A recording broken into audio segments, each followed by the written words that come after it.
y'all, it's Tam. Welcome back to my channel. Today I'm going to be working in my junk journal July journal. I have been working on this off camera, and I know I've only uploaded a few videos, but I am up to date with everything. And so just, to let you guys know briefly, just as I scan through a few pages here to kind of let you know what's been going on. I'm going to do a full flip through once I'm done with this, of course, so you can see all of the pages that I've done that you have not seen the processes for. So, but just to let you know, I have been working in it. Today we're going to try to do day number 20, which is picture. And so for day 20, I printed a picture of my mom, and this is a photo of her about 20 years ago. And I'm going to incorporate that into my journal page today for picture. What I did was I cut out a piece of paper from a magazine, and I cut it into like a frame. And so I'm going to try to frame her photo. And I put, I didn't know initially whether I wanted it to be like a background to the photo, but I think it looks better as a frame. So that's what I'm going to do. And again, it's for day 20. I already have that cut out there. And the page where I wanted to do this on, I think, I should have flagged it. I don't remember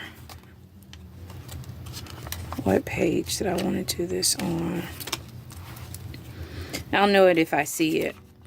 Hold on, guys. This one. Yep, because this is page, this is day number 7, and this page was for the window prompt. And I thought, putting her photo beside, this page will complement each other. So what I'm going to do, it's going to be simple. That's just working for me. I'm not trying to overcomplicate my entries for Junk Journal July. And I'm just going to distress the outer edges of my paper. And then I'm going to glue, and for my ink choice, I'm just using this Ranger Archival ink in the color coffee. And I just want to go around the edges of the paper to distress the page a little bit, because that just makes me happy. I just like distressed paper. So I understand that it's not some people's cup of tea, and that's okay. But I just like that grungy, vintage, aged look on my pages. And like I said at the start of this challenge, I was just going to do things that brought me joy, because I'm trying to get out of a journal slump and not trying to force myself to do things that I don't like. I just want to do things that bring me joy. So what I thought was I could just kind of frame her photo with this piece of paper. And I cut this out of a magazine, and then I just cut the center of it out to make like a frame. So, not complicated at all. But what I think I also want to do is distress the outer edges of this makeshift frame, just to kind of give it, a vintage look as well. Old distressed look. So just using my dauber, kind of go around the edges of it a little bit. And this photo I actually took of my mom over 20 years ago. She's passed away now. I miss her. I love her still. But this photo I took of her, she was getting ready to get married. I don't know what number marriage it was. My mom was married a lot of times. But we wanted to do like a traditional wedding. So I did like a photo shoot of her in the dress that she was getting married in. And I printed it in black and white. And I'm just going to frame it like, So just trying to get where I want it for sure. And then, and what I've been doing with most of my prompts, I've been doing some writing in my journal.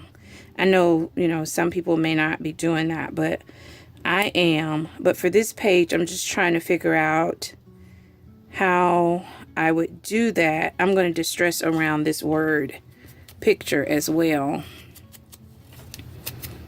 Just distress around it here. And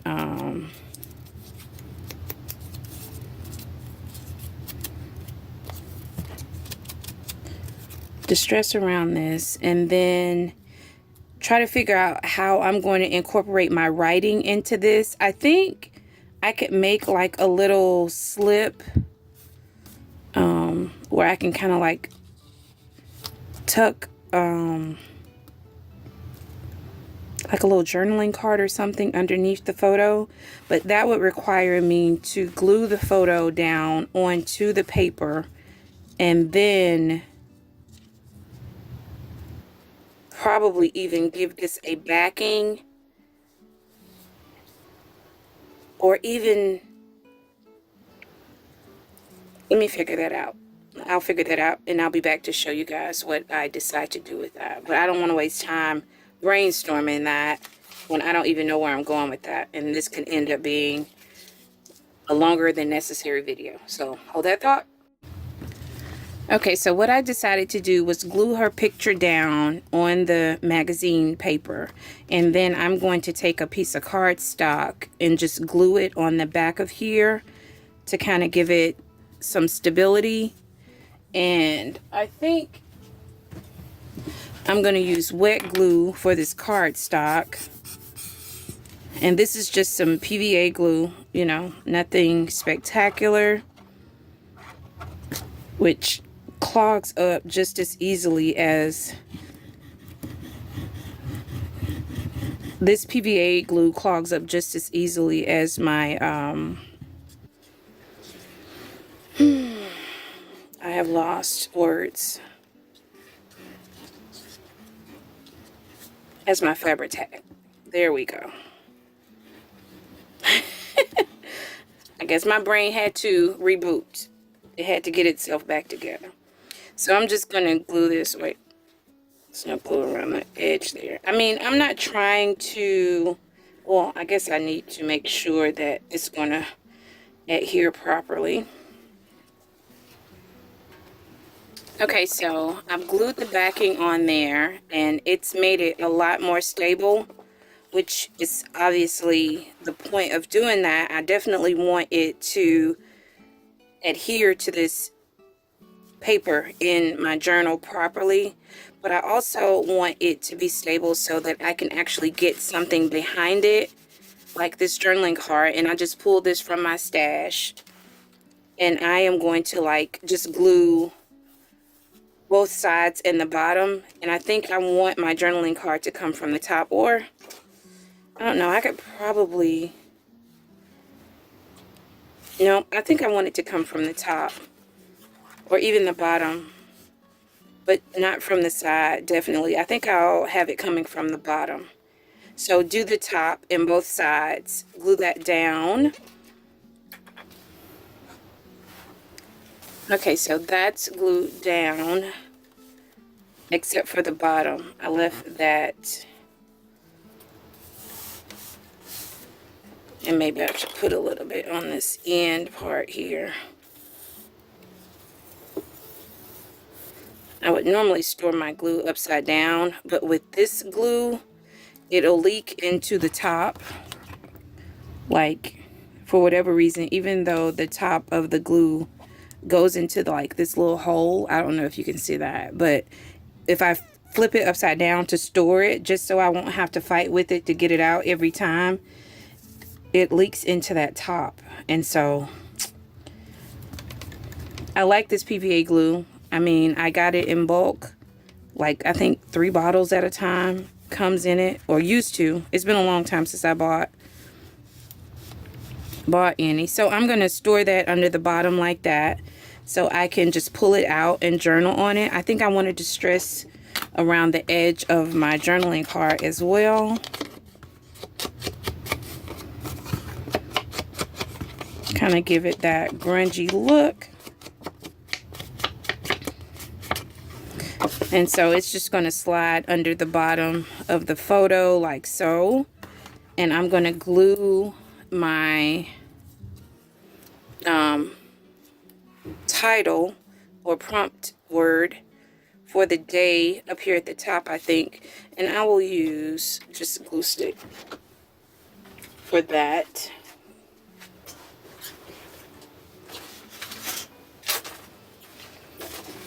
A little glue paper here, and just go over that. Did I distress this prompt title?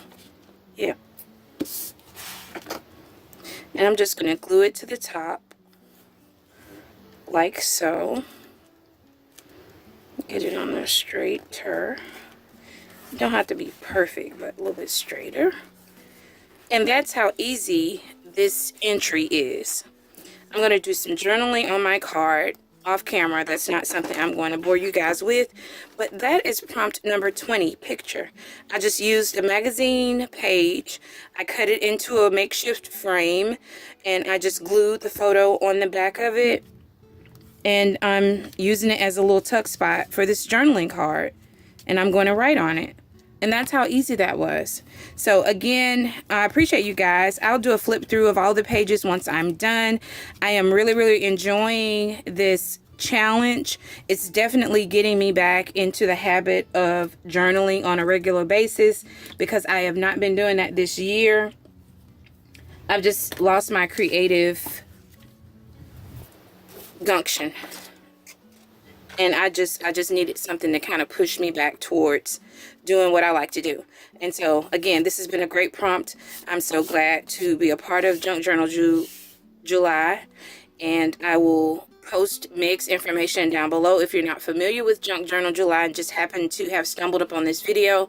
But it's a 31-day challenge in the month of January as well as the month of July, where you can just do daily journaling with some prompts that have been created, and you can do that in whatever journal of your choice and just use it as a creative outlet for you. So that's all I have for you guys today. Thank you so much for being a part of my YouTube family.